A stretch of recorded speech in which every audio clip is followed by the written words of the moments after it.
Mortimer, I had a lot of fun working with you today. This is Mortimer, and this is Mortimer's Road Back to Success.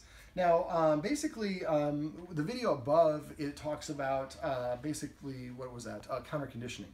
And so make a list. I'm not going to recap everything's in there, but make a list and systematically deprogram one thing at a time. And eventually, all the things that he barks at, you can get rid of. And remember, if it's like the collar of a dog, see if you can, when the neighbor brings him back to walk, hey, do you think I'd borrow my dog barks at your dog's collar. Do you think I'd borrow your collar and tags for like 10 minutes? And then you can do the same sort of thing. And eventually, he just hears those and he doesn't even respond. Now, a lot of this is, I think, he has a misconceived perception of authority. I think that he thinks he's in charge or responsible for his humans, and when he tells his humans what to do, they don't listen to him. And just like a parent who has a child that doesn't listen to him, that stresses them out. And so when we have stress, we have cortisol in our blood. It's a stress hormone, and that is not something that he can just turn off like a light switch. It has to be filtered out with his liver. And if he's out on the walk and he's saying, oh my God, there's a dog there, there's a person there, there's this, he's just working himself up into a frenzy. So I spend a lot of the first part of the session going over rules and structure and ways that we can start acting like leaders so that he feels like the leadership position is filled, so it's no longer available for him. I'll give you another one for that because you have a nice soft mouth. So basically, some of the rules we talked about: not being allowed to be on past the baby edge when the baby is eating in the high chair. And we can, again, put him in a position to succeed for that. Maybe before we do that, we have our child in our hands, and we drop a couple things on the floor before we put the child down, and there's obstacles that we have to go around that he could take advantage of. So drop a couple on the floor like I showed you. If he comes forward, walk towards him, use that third consequence, move him back across the line. Remember, when you step back, move away, take one step back, left foot, right foot, and stop. A quarter second, and repeat it. And anytime he comes forward, you hiss and rush towards him. Oh, I'll give a treat for that. That's a cutie. And again, I'd like the guardian, whenever possible, to recreate situations, help the dog practice in a lower level of intensity before we do the real world thing. So if we're going to cook in the kitchen, we're going to put painter's tape down, and he's not allowed to cross the tape. Well, before we actually start cooking, when we're preoccupied and thinking about all these other things, we might microwave some bacon or a piece of roast beef and put it out and simulate, pretend like we're cooking. And that way, and we're watching him out of the corner of our eye while we're pretending. If he crosses the line, we stop and we rush towards him. Eventually, when he sits and lies down across behind the line, then we can put the bacon away, and then we can actually do our real cooking. We've taught him how we want him to behave, and he'll start emulating that behavior on his own. Now, let me see, other rules that we went over. When we're eating at the table, he shouldn't be within 7 feet of the table. It's going to maybe end up looking like a basketball gym around here, but maybe put tape down temporarily. Now, when I put the tape down, what I do is I usually put the full line. There's nothing in this hand, buddy. And then after, and sometimes I'll take when it's on the roll, I'll take an X-Acto knife and put slits in it. So when I put it down, it's almost pre-cut. And then after a week, I remove every other dash and becomes a dash line. And eventually, I gradually dissipates, but he still knows where the line is. Another rule would be, not being allowed on the furniture is already a rule for him. Having to sit when he goes in or out the door. Remember, double the length of time. Sit, 1, 2, 3, doesn't sit, I walk away. Sit down somewhere, don't stand, because stand looks transitory. And wait 1 minute, go back to the door and tell him to sit again. If he doesn't sit, then I walk away 2 minutes, 4 minutes, 8 minutes, keep on doubling the length of time. And as soon as you go to the door and say sit, and he sits, open the door like right away. Now, I showed you a little exercise of the door. Remember to repeat that exercise. Message me if you can't remember to do it. But again, it's breaking down the door in individual steps. But it starts way over there. Put him on the leash way over there. This is something I didn't go over with the guardians off camera. But basically, whenever possible, if you're taking him out for leash, he should come to you. If you go to him, he's in the driver's seat. So make it a deal. Pick up the leash, walk over there, make him come to you and sit down, attach the leash, and then start walking to the door. As soon as he walks in front of you, drop the leash and go somewhere else and sit down. He gets to the door, like, all right, where are we going? Are we not walking? No, as soon as you walk in front of me, I lose all interest. And eventually you get all the way to the door and he'll stay behind you. Then again, we're going to reach for the handle 3 or 4 times, and just once he does that, then we reach and touch the handle 3 or 4 times. Then we jiggle it a little bit more. Then we open or jiggle a deadbolt or open it a crack. And each time that he fails, then we back up 1 step and practice the previous step a couple more times, then go ahead and do it. After a week or so of this, he'll just sit here and wait for you to go through the door. Now, he has an okay command word, so if he hesitates for something, he's probably waiting for that okay. Don't continue, use okay initially, but after you pet him or give him the treat, say the new command. I like to say break, release, freedom, parole. Whatever it is, come up with fun command words and not using the word okay because it's too commonly used a word. There is a good example of it. When he eats, the guardian eats before him, but she eats about an hour, I'm guessing, or so before she feeds him. So for dogs, eating is a very primal activity. So what we want to do is basically, when it's time for his food, prepare his food, make him stay 7 feet away or across the line, put his food down, and then grab a chip, a cracker, a carrot, something that's crunchy preferably, but anything, as long as you take 5 small bites or more. When you get done, then invite him to come and eat, and I would use passive training to give him a command word, like say feast or comida, whatever you want to say. And so he takes his first bite of food, we say feast. After about 2 months, when you say feast, he knows that means I get to eat my food. And again, come up with fun command words, because like I said, there's a lot of benefits to having positive or a little levity added to the session. So I might as well talk about passive training, petting with a purpose. So the guardians were petting him for no reason or when he demanded attention, which confused him into thinking that he has more authority than he actually does. So instead of petting him like this for no reason, I'm going to wait. If he demands attention from me, if he puts his, well, he was earlier putting his nose underneath and nudging for attention. If he does that, instead of petting him, I'm going to give him a counter order. If he's already sitting, I'm asking him to come sit over here or lay down. He's going to have to do something to change his state if he demands attention. But if he doesn't demand attention, I just want to pet him, I'm still going to ask him to sit. Mortimer.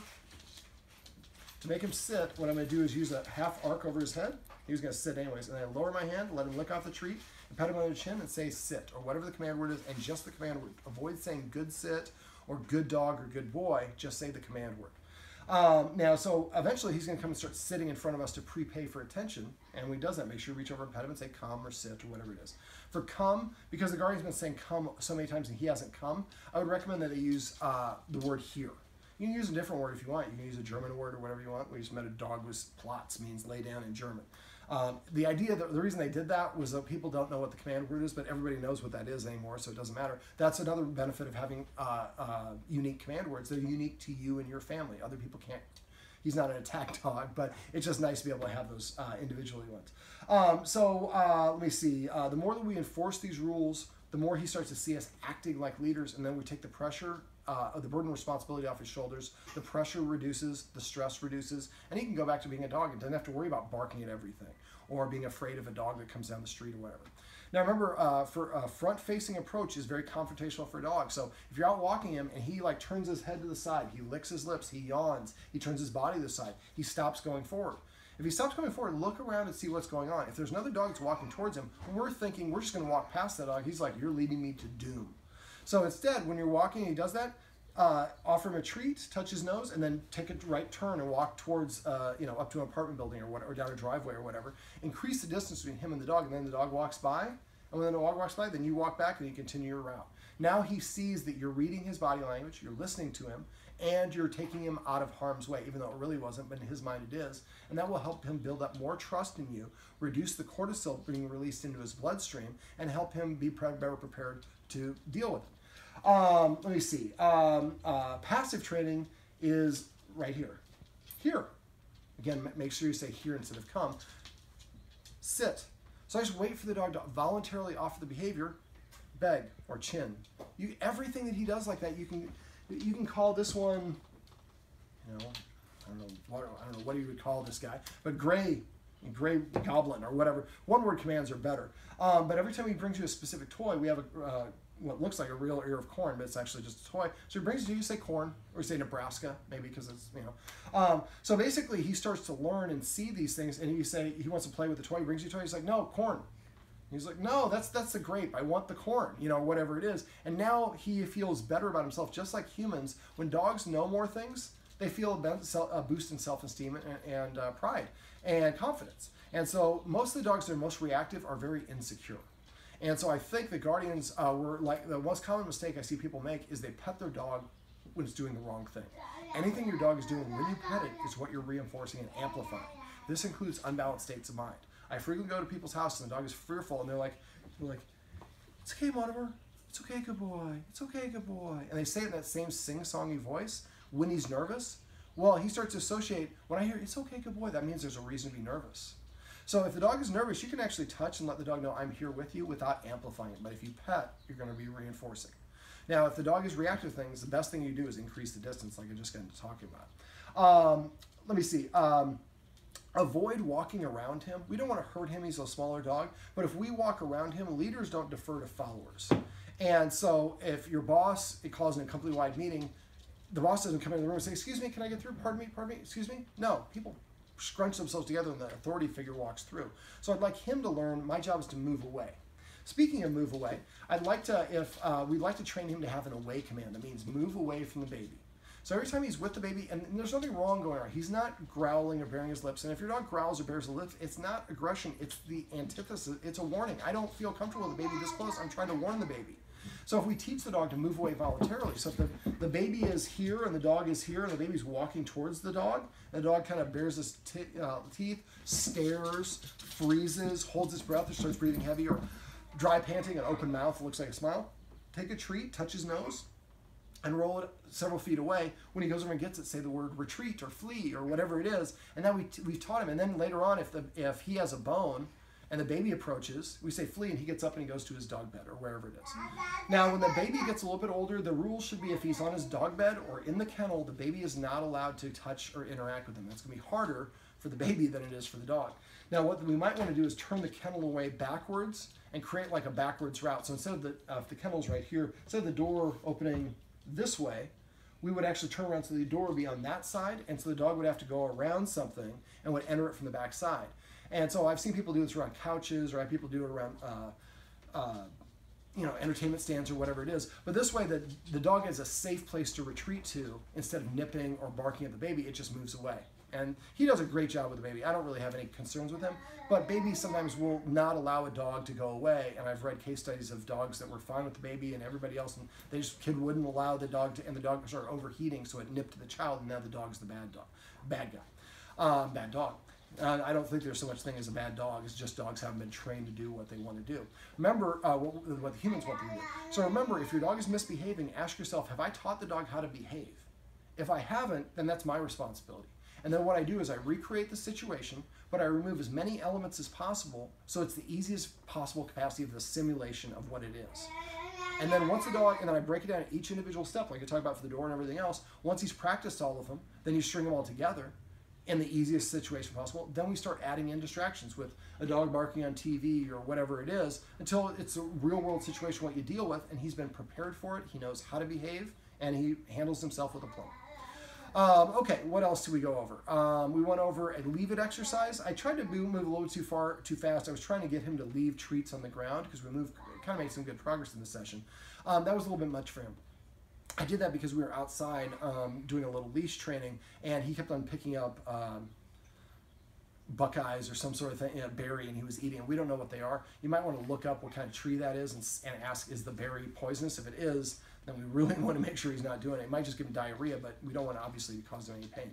Now again, remember, use passive training, and I use the watchword of testify.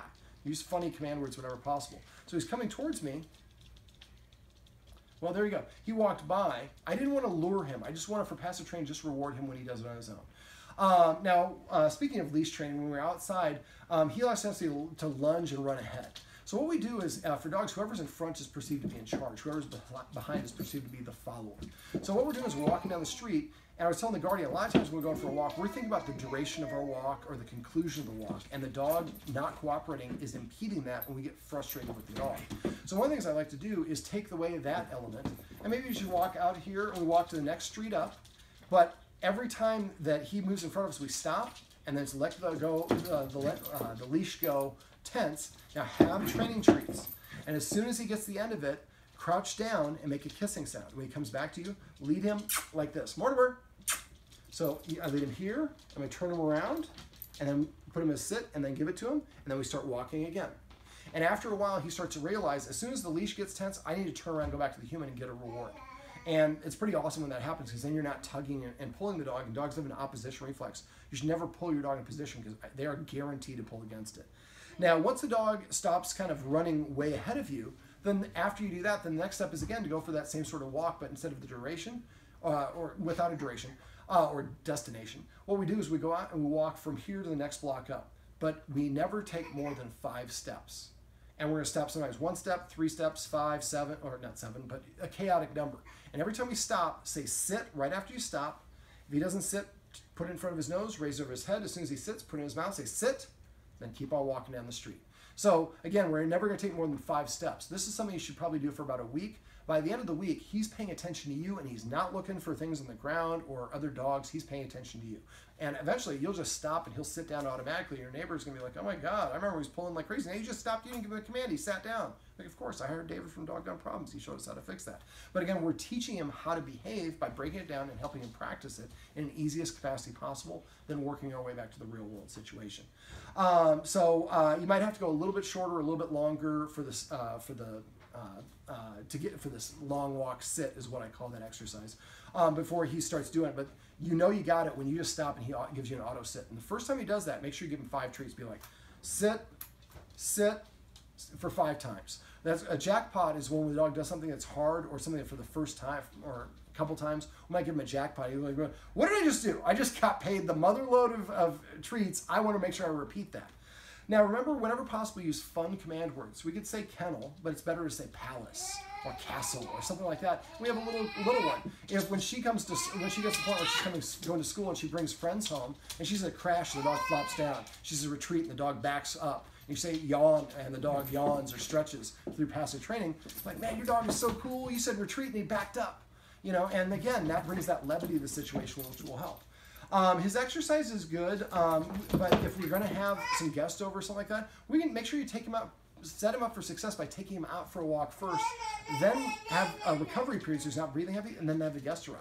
And then again, you're just like, oh my God, he's so well behaved. Water. Let me see, what else? Is there anything you can think of that I'm not going over? I cover a lot in 3 hours. So if you do have questions, make sure you call me or text me. I can only help you if you let me know there's a problem. Mortimer, what a good boy.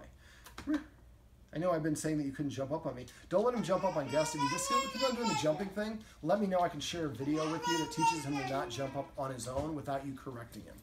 All right, well, I think that's pretty much all I can think of. So if you have any questions, like I said, make sure you text me or call me. Text is the fastest way to reach me. The first time you do it, make sure you text me a picture of him and say, hey, worked with Mortimer. I think he's the only Mortimer I've worked with. And then I had a question about the escalating consequences or petting with a purpose or passive training or whatever it is, and I'm happy to help you out. Mortimer, come here, buddy. This is Mortimer. Let's turn you around. Oh, come here. Come here. Yes, I see my client earlier today, they were doing a lot of that physical manipulation of their dog, and see, I'm already doing that myself. Let's get you to come over here. Oh, the leave it exercise, practice that in the house. Come on, buddy. So we get to the point where he can leave it, and don't do it just to here where we did it, practice it in different parts of the house. Eventually get to the point where you will be able to say leave it and he'll look up at you, and then when you have the treat, start offering it down towards him as you're walking past it, and once you clear the item, then you give him the treat and say leave it. But make sure when you're practicing in the house, we do not give him the treat that's on the floor. We always pick that one up. This is Mortimer. This is oh, that's a good crash. Well, that was almost a crash. This is Mortimer's roadmap to success. Remember, everything you do trains your dog. Only sometimes you mean it. Sit.